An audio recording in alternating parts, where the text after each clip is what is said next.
que ce soit haricot aram ou haricot nain. Ça va être la même méthode. Donc simplement on laisse aller le pied à maturité, on attend que le pied sèche un maximum. Donc vous voyez ici les branches sont cassantes, hein, elles sont bien sèches. Les gousses, il faut qu'elles changent de couleur, donc souvent elles deviennent jaunâtres, un peu comme ici. Voilà, je prends un exemple. Voilà. Une fois qu'on a ça, on va ramasser les plants. Et on peut également ramasser ceux qui ne sont pas encore arrivés à terme. Enfin, ceux qui manquent un peu de séchage, on va dire. Pour les faire sécher ensuite en intérieur. Donc je vous montrerai la méthode. Ça marche très très bien aussi. Et ça permet d'éviter de laisser trop longtemps les plants au froid, etc. Donc voilà. Donc il y a simplement besoin de récolter ce genre de gousses. Et je vous montrerai ce que ça donne dans la suite de la vidéo. Allez, à tout de suite. Donc j'ai récolté, voilà, il doit y avoir, je sais pas, je vais dire, allez, 50 haricots.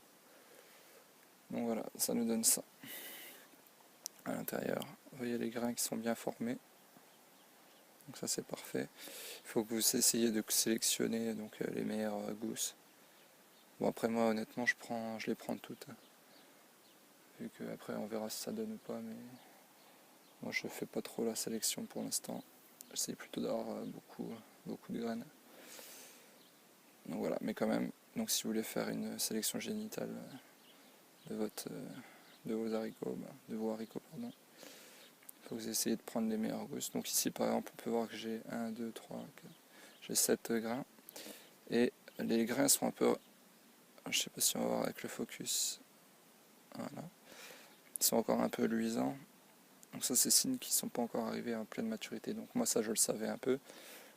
Moi quand mes gousses sont à maturité, c'est qu'elles deviennent vraiment toutes jaunes. Elles deviennent un peu molles et cassantes.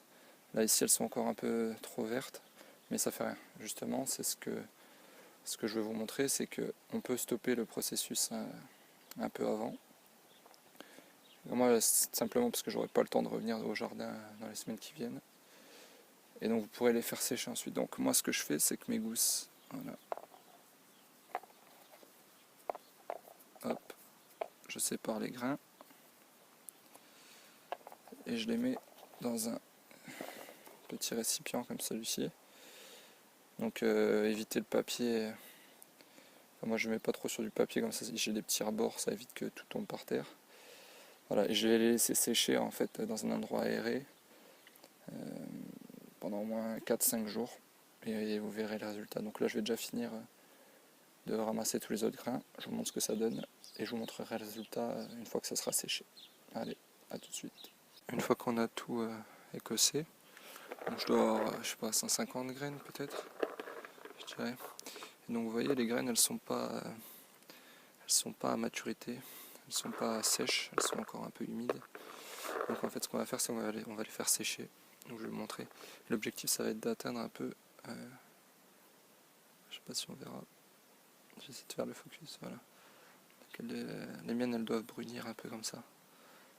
Et donc elles vont rétrécir au niveau de la taille.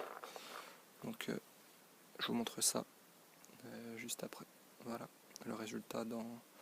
Je pèserai également les graines, comme ça vous pourrez voir pour environ 50 cosses que ça donne. Allez, à tout de suite. Entreposer les haricots, j'ai essayé d'un peu, donc, simplement pour muer, ça les sépare un peu de la même distance tous, éviter qu'ils se touchent.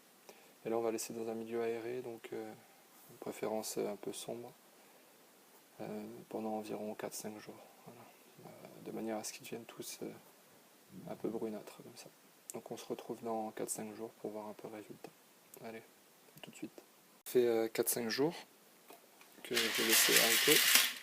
Je suis venu les remuer de temps en temps pour qu'ils changent un peu de face, puis les écarter un peu. Et vous voyez un peu le résultat que ça donne. Donc ils ont bien rapetissé. Alors, voilà. Ils ont bien rapetissé et ils sont devenus beaucoup plus bruns que 4-5 jours auparavant, donc ça veut dire qu'ils sont bien secs. On entend également un bruit. Il n'y a pas de souci, c'est bien sec. Donc je vais pouvoir mettre ça dans une enveloppe, laisser ça dans un endroit sombre qui n'est pas humide. Puis je pourrais les replanter l'année dernière. Au niveau du poids, on va voir ça tout de suite. Le bruit de la pluie sur le bitume en panne, l'essuie-glace, mon pare-brise pleure, mon humeur durcit la glace. Ceux qui disent le temps c'est de l'argent sont dans l'erreur. Si on met les zéros de côté, pas les heures. Je commande un café avant le texte pondu. Demande mon dû, car j'ai posé avant que le sucre ait fondu.